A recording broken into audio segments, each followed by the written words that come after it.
जय हिंद दोस्तों, मेरा नाम है अनिरुद्ध और मैं आपका वेलकम करता हूं इंडिया डिकोडेड पर। दोस्तों, इस वीडियो को जितना हो सकता है लाइक करिए, जितना हो सकता है शेयर करिए, because India is definitely planning something very very huge. कल रात की दोस्तों वारदात है, हमारे रक्षा मंत्री श्री राजनाथ सिंह जी के द्वारा एक बड़ा ही सिंपल सा स्टेटमेंट यहां पे दिया गया, जो कि स्टेटमेंट सुनने में तो सिंपल था लेकिन उसके मायने बहुत बड़े थे। इन्होंने क्लियर कट कहा कि ऑपरेशन सिंदूर 2.0 कभी भी हो सकता है एंड सारे के सारे भारतवासियों को इन्होंने आग्रह किया, इन्होंने बता दिया कि please be mentally prepared because इस तरह की जो घटना है वो दोबारा कभी भी हो सकती है। ये क्यों कही गई है, इसके क्या मायने हैं, मैं आगे चल करके बताऊंगा। लेकिन do not make the mistake to understand कि ये केवल एक आइसोलेशन में इंसिडेंट है। जी नहीं, ये तो राजनाथ सिंह जी ने ओवरऑल ऑपरेशन सिंदूर 2.0 के बारे में यहां पर कहा है, लेकिन उसके साथ में मल्टीपल सिक्योरिटी इवेंट्स हैं जो कि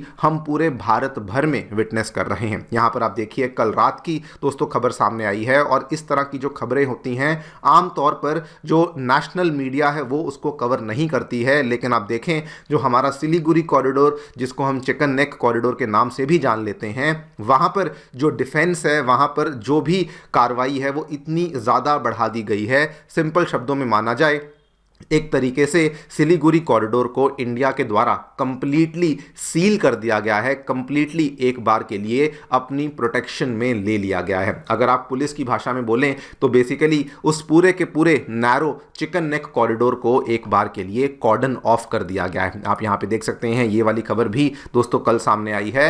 and if this is not enough, एक बहुत ही बड़ा अपडेट हमारे बे ऑफ बंगाल से आया है, from very very close to Andaman Nicobar island. ध्यान से देखना, एक मैसिव नोटैम को जारी किया गया है और ये जो नोटैम है, आमतौर पे आप नोटैम कितना बड़ा सुनते हैं, 4000 किलोमीटर, 5000, 6000 किलोमीटर, 8000 किलोमीटर तक का भी नोटैम हमने सुना है। लेकिन यहां पर दोस्तों जो नोटैम है, इंडिया के मैप को इमेजिन करिए, अंडमान निकोबार आइलैंड से शुरू होता हुआ विशाखापट्टनम की एज तक जाता हुआ ये नोटैम है, जिसका जो total area, total no fly zone जो इशू किया गया है, that is approximately 14,000 kilometres. And mind you, ये वाला जो नोटैम था पहले इशू कर दिया गया था, खबर 21-22 नवंबर को ही सामने आ गई थी, लेकिन आज से कुछ दिन पहले इस नोटैम के एरिया ऑफ इन्फ्लुएंस को बढ़ा दिया गया। पहले नोटैम केवल और केवल अंडमान निकोबार तक सीमित था, लेकिन अब इसको इंक्रीज करते हुए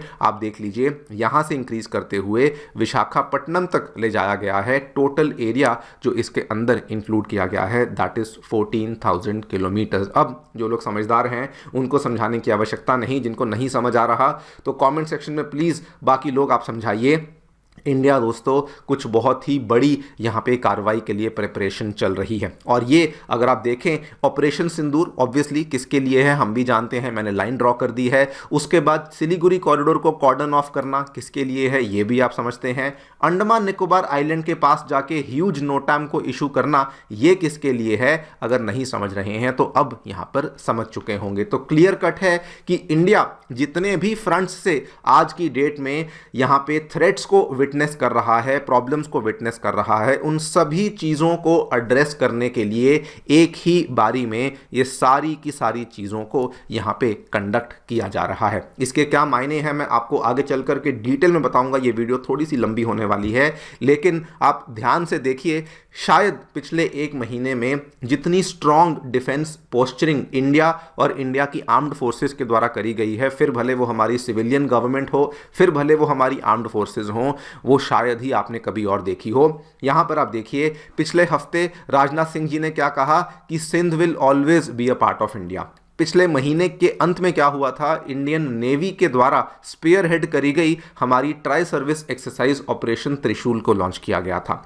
इस महीने की शुरुआत में क्या हुआ था, अरुणाचल के मेचूका कॉरिडोर में जाकर के पूर्वी प्रचंड प्रहार एक्सरसाइज को लॉन्च किया गया था। और इस महीने के मध्य में क्या हुआ था, हमारे राजस्थान के मरुस्थल में ऑपरेशन अखंड प्रहार को कैरी आउट किया गया था, जिसमें कि आर्मी ने अपने सबसे ज्यादा एडवांस्ड रुद्रा ब्रिगेड्स को भी यहां पे ऑपरेशनली वैलिडेट कर लिया था। आप ये सारी की सारी चीज़ों को देख के चलिए कि इंडिया जो है बहुत ज़्यादा अग्रेसिव डिफेंस पॉस्चरिंग को फॉलो कर रहा है। इशारा बिल्कुल क्लियर है कि वी आर प्रिपेयर्ड एंड अगर कुछ भी होगा तो इस बार हफ्ता 10 दिन का वेट नहीं होने वाला, इस बार हम लोग एकदम से यहां पे कार्रवाई को करने वाले हैं। सबसे बड़ा क्वेश्चन यहां पर यह आता है, व्हाई, क्या ट्रिगर पॉइंट रहा कि सडनली हम ये सब कर रहे हैं। देखिए, एक्यूमुलेटिंग कॉजेस तो बहुत सारे रहे, लेकिन जो ट्रिगर पॉइंट जो कि यहां पे बना है, कल दोस्तों रात को जब राजनाथ सिंह जी के द्वारा वो स्टेटमेंट दिया गया तो बीएसएफ के जो एक डीआईजी हैं उनके द्वारा एक बहुत बड़ा स्टेटमेंट दिया गया और आई थिंक उसी वजह से ये सारी की सारी तैयारियां यहां पे हो रही हैं। उन्होंने इन्फॉर्म किया कि पाकिस्तान ने अब अपने जो लॉन्च पैड्स थे जो कि अभी तक मेनली बॉर्डरिंग एरियाज के पास देखने को मिलते थे, उन लॉन्च पैड्स को पाकिस्तान के द्वारा डर में कह लीजिए या अपनी स्ट्रैटेजी चेंज करने के लिए कह लीजिए, बॉर्डर से हटा करके उन्होंने उन लॉन्च पैड्स को अब इंटीरियर में वो उठा के ले जा चुके हैं। 72 के आसपास लॉन्च पैड्स हैं जो उन्होंने शिफ्ट किए हैं। हालांकि बीएसएफ की डीआईजी ने बताया कि 100 से भी अधिक पाकिस्तान की पोस्ट्स और पाकिस्तान के लॉन्च पैड्स को हमने डिस्ट्रॉय किया था ड्यूरिंग दी ऑपरेशन सिंदूर, लेकिन अब पाकिस्तान ने अपनी स्ट्रैटेजी को रीओरिएंट किया है, उसको चेंज किया है, जिसकी वजह से 72 के आसपास लॉन्च पैड्स हैं जो कि अब पाकिस्तान बॉर्डर से पीछे ले जा चुका है। I think this could be the biggest trigger point जिसकी वजह से आप ये पैन इंडिया लेवल पर इतनी सारी तैयारियों को यहां पर विटनेस कर रहे हैं। खैर, बात करेंगे इन सभी चीज़ों के बारे में, लेकिन उसके पहले आपको बता दूं, अगर आप लोग हमें फॉलो करना चाहते हैं तो यहां पर दिए गए टेलीग्राम चैनल के माध्यम से ऐसा कर सकते हैं। अगर आप टेलीग्राम पे नहीं हैं, व्हाट्सएप पर हैं, तो व्हाट्सएप के माध्यम से भी आप हमें जाकर के फॉलो कर सकते हैं। और अगर आप सक्षम हैं, हमारी वीडियोस को पसंद करते हैं, तो इस कोड के माध्यम से हमें कंट्रीब्यूट और हमारा सपोर्ट भी कर सकते हैं। All right, directly coming to the news, क्या कहा हमारे रक्षा मंत्री श्री राजनाथ सिंह साहब के द्वारा। उन्होंने सिंपल शब्दों में कहा, सबसे पहले तो ऑपरेशन सिंदूर को लेकर बातचीत हो रही थी और वो हमारे सशस्त्र बलों की तारीफ कर रहे थे कि आपने बहुत अच्छा काम किया, बहुत उनकी सराहना करी। लेकिन उसके साथ में ही उन्होंने बातों ही बातों में, जैसे सिंध वाला भी उन्होंने बातों ही बातों में कहा था, इन्होंने बातों ही बातों में कहा कि आपको मेंटली प्रिपेयर रहना होगा, पूरे भारतवर्ष को मेंटली प्रिपेयर रहना होगा कि शायद अगर कुछ ऐसा दोबारा होता है तो उस केस में हम यहां पर तैयार हैं। और दोस्तों, this is again not the only statement या नॉट द ओनली चीज़ जो हमें इंडिया और इंडियन आर्म्ड फोर्सेस से बाहर आती देखने को मिली है। साथ में चिकन नेक कॉरिडोर को सील कर दिया गया है। अब यहां पर भी एक सिंगल इवेंट नहीं, मल्टीपल इवेंट्स हुए हैं। 22 नवंबर को क्या हुआ था, किसी भी नेशनल मीडिया ने कवर नहीं किया, थोड़ा मैं हैरान था उस चीज़ को लेकर। एक high level multi agency review meeting को कैरी आउट किया गया था। कहाँ पर? सिलीगुड़ी में ही कैरी आउट किया गया था। जिसमें कौन कौन लोग अवेलेबल थे दोस्तों? इसमें इंटेलिजेंस ब्यूरो के लोग यानी कि आईबी के लोग, उसके बाद हमारी बीएसएफ सशस्त्र सीमा बल आईटीबीपी के लोग, स्टेट पुलिस यानी कि वेस्ट बंगाल के, आर्मी के एंड इवन आरपीएफ के लोगों को भी इंक्लूड किया गया था। ऑब्वियसली बिकॉज वहाँ से कई सारी रेलवे लाइन्स हैं जो कि पास करती हैं। इसके साथ में आपने नोटिस किया होगा, इसी महीने की शुरुआत में एक इंसिडेंट हुआ था। इंडियन आर्म्ड फोर्सेस के द्वारा इस पूरे के पूरे एरिया को और ज़्यादा एक तरीके से आप मान लीजिए सील करने के लिए, प्रोटेक्शन करने के लिए 3 अलग अलग एरियाज़ में बेसिकली अपने जो यहाँ पर नए गैरिसन्स हैं उनको एस्टैब्लिश किया गया था। यहाँ पर अगर आप देख पा रहे होंगे, ये बिल्कुल मेघालय के बिल्कुल ऊपर का जो एरिया है, ये छोटी सी जो टेल आती है असम की, यहाँ पर जो धुबरी बामुनी का एरिया है, एक नया गैरिसन यहाँ पर आया था। उसके बाद ये बिहार का जो एरिया है जो कि बिल्कुल अगेन वेस्ट बांग्लादेश बॉर्डर के नज़दीक पड़ता है, किशनगंज में, और एक ये northern part of West Bengal जहाँ पर हमें छोपरा देखने को मिलता है। इन तीनों एरियाज में आर्मी के द्वारा 3 नए गैरिसन्स को एस्टैब्लिश किया गया था। एंड इतना ही नहीं, इसके अलावा प्रोटेक्ट करने के लिए जो एयर डिफेंस सिस्टम्स हैं, S-400 Akash air defence system and medium range surface to air missile system, इन सभी की डिप्लॉयमेंट्स को भी यानी कि इन चीज़ों को भी वहाँ पे तैनात कर दिया गया है। तो क्लियर कट है, किसी चीज़ का होने का डर है या किसी चीज़ का होने का कुछ ना कुछ यहाँ पर इंडिया को भनक है, कुछ है जिसकी वजह से ये सारी की सारी चीज़ें बेसिकली करी जा रही हैं। एंड इसके बाद जो तीसरा बड़ा इवेंट बे ऑफ बंगाल के अंदर इशू हुआ, नोटैम। अब इसको ध्यान से देखिए, नोटैम जारी कर दिया गया था 21-22 नवंबर के आसपास की खबर है। I wanted to make a video, लेकिन कुछ समझ नहीं आ रहा था कि इसके मायने क्या हैं। और दोस्तों, मायने समझ आने शुरू हुए जब इन डॉट्स को कनेक्ट किया गया कि असल में ये एक सिंगल नोटैम नहीं है, this is a very very huge huge NOTAM जो कि बेसिकली एक्सटेंड कर रहा है from the tip of Visakhapatnam, Vizag की टिप से लेकर के अंडमान निकोबार आइलैंड्स के बिल्कुल टॉप तक ही एक्सटेंड कर रहा है। और ये पहले इसका एरिया कम था, बाद में इसके एरिया को बढ़ाया गया। इसकी जो डेट्स हैं 6 दिसंबर से 8 दिसंबर 3 दिन तक ये नोटैम जारी रहने वाला है।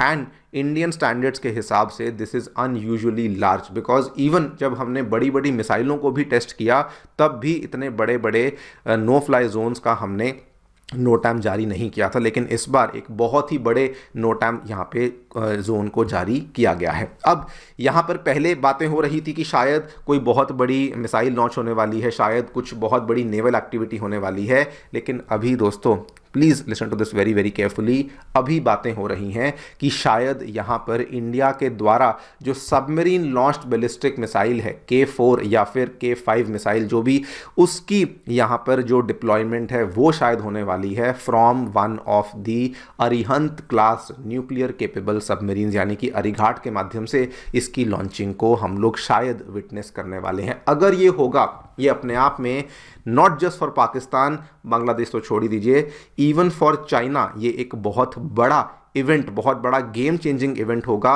बिकॉज इंडिया इसको स्पेसिफिकली इंडियन ओशन रीजन के सी लेन्स ऑफ कम्युनिकेशन के बीचों बीच कंडक्ट करवा रही है, जो कि डिफेंस पॉस्चरिंग के लिए एक बहुत बड़ा बूस्ट हमारी आर्म्ड फोर्सेस को मिलने वाला है। तो अब दोस्तों सारे के सारे डॉट्स को जोड़ लीजिए, चिकन नेक को कॉर्डन ऑफ करना, नीचे नोटैम जारी करना, राजनाथ सिंह जी का स्टेटमेंट देना, जितने भी खतरे हैं, जितने भी थ्रेट्स हैं, इंडिया सभी खतरों को एक साथ टैकल करने के लिए अपनी तैयारियों को शोकेस कर रहा है। एंड नाउ क्वेश्चन ये आता है कि what is the biggest trigger, what is the cause behind this trigger. मैंने आपको स्टार्टिंग में बता दिया, बीएसएफ के डीआईजी ने क्लियर कट बोला कि 12 के आसपास लॉन्च पैड्स हैं जो कि पाकिस्तान के डीप एरियाज के अंदर से ऑपरेट कर रहे हैं, सियालकोट से, जफरवाल से, लेकिन उसके अलावा 60 के आसपास लॉन्च पैड्स हैं जो पहले बॉर्डरिंग एरियाज में थे, लेकिन अब अगर ये बॉर्डर था, इधर भारत है, इधर पाकिस्तान था, ये अगर बॉर्डर पर थे तो ये बॉर्डर के अंदर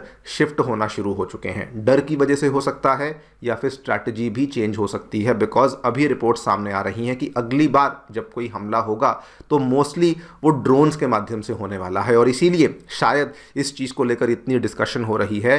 एंड इसीलिए ये एक बहुत बड़ा ट्रिगर बन चुका है कि इंडियन आर्म्ड फोर्सेस अपने आप को उस तरीके से तैयार कर रही हैं। लेकिन mind you, this is only the trigger, accumulating causes बहुत सारे हैं। पिछले महीने की गतिविधियों को देखते चलिए, क्या कुछ हुआ है।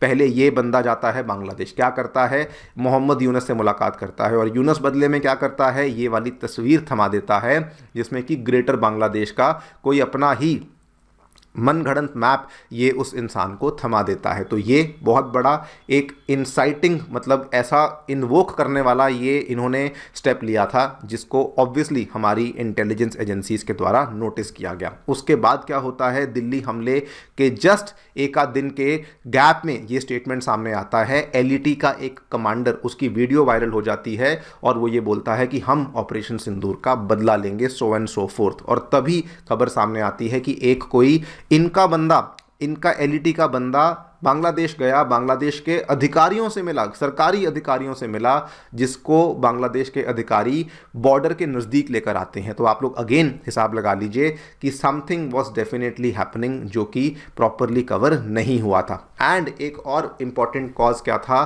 बांग्लादेश ने जिस दिन लाल मोनिरहाट बेस को रिवाइव किया था, एयर बेस जो बिल्कुल हमारे बॉर्डर के पास आता है, ये दोस्तों लाल रंग की पट्टी आप देख सकते हैं, ये लाल मोनिरहाट एयर बेस को जब रिवाइव किया था with the help of China, तो बांग्लादेश ने क्या कहा था, कोई बात नहीं, कोई चिंता नहीं, हम लोग इस बेस को कभी भी मिलिट्री एक्टिविटीज़ के लिए इस्तेमाल नहीं करेंगे। लेकिन यहाँ पर देखिए, चाइना से मंगवाया हुआ SY-400 मिसाइल सिस्टम ये उन्होंने लिया और इसको डिप्लॉय कहाँ किया, इसको डिप्लॉय किया अपने लाल मोनिरहाट एयर बेस में। इसके अलावा कुछ फाइटर जेट्स की बातचीत भी चल रही है। तो ऑब्वियसली इतना बेवकूफ़ कोई नहीं है, हम भी समझते हैं, हम भी जान रहे हैं कि क्या यहाँ पे चीज़ें हो रही हैं। एंड इसीलिए इन सभी चीज़ों को देखते हुए इंडिया ऑब्वियसली हाथ पे हाथ धर के नहीं बैठने वाला था। This are the main reasons या कॉजेज जिसकी वजह से अब ये सारी की सारी मल्टीपल एक्टिविटीज़ हम लोग अक्रॉस द स्पेक्ट्रम देख रहे हैं, फिर भले वो एयरफोर्स की हो, नेवी की हो, जगह जगह से हम इन एक्टिविटीज़ को देख रहे हैं। रही बात चाइना की, डू नॉट फॉरगेट चाइना। अभी दोस्तों चाइना इकोनॉमिकली शायद हमारे थोड़े नज़दीक आ रहा है, वो भी इसलिए बिकॉज कॉमन दुश्मन अमेरिका बना हुआ है। लेकिन चाइना की जो एक्सपेंशनिस्ट और चाइना की जो मिलिट्री एक्टिविटीज़ हैं they cannot be ignored. NOTAM issue करने के पीछे बहुत बड़ा रीज़न क्या है? चाइना की एक नहीं, दो नहीं, तीन वेसल्स हैं जो कि हमारे आसपास ऑलरेडी ऑपरेट कर रही हैं। ये डेटा ध्यान से देखिए। चाइना की रिसर्च वेसल शी यान 6 ये ऑलरेडी निकल चुकी है, मॉरिशस के पास आने का रास्ते में है। और किस लिए? Scientific mission. चाइना की एक और शिप है शेन हाई यी हाओ, ये ऑलरेडी मॉरिशियन वाटर्स में ऑपरेट कर रही है। किस लिए? कह रहे हैं कि हम तो जी वहाँ पे मिनरल्स को सर्वे कर रहे हैं, अंडर वाटर माउंटेन्स को सर्वे कर रहे हैं। सबको मालूम है वो वहाँ पे क्या कर रहे हैं। और थर्ड वेसल लैन होई 201, ये वेसल अरेबियन सी में आके बैठी हुई है फॉर अ फिशरीज सर्वे। और इसकी जो लास्ट लोकेशन थी वो कहाँ थी? लक्षद्वीप के पास थी। तो अगेन ये सारी की सारी गतिविधियां, ये जो भी यहाँ पे प्लानिंग कर रहे हैं, इंडिया इन्हीं चीज़ों को काउंटर करने के लिए ये सारी तैयारियों में लगा हुआ है। क्या होगा? Obviously only time will tell, but like I told you, जितना हो सके वीडियो को लाइक करिए, जितना हो सके वीडियो को शेयर करिए, सो दैट सबको मालूम चले कि एग्जैक्टली क्या क्या तैयारियां हैं जो कि इंडिया इन चीज़ों को काउंटर करने के लिए कर रहा है। खैर, मेरी तरफ से वीडियो में इतना ही। आप लोग जो भी सोचते हैं हमें डेफिनेटली बताएं कॉमेंट सेक्शन में। Thank you so much for listening. Stay tuned and stay safe.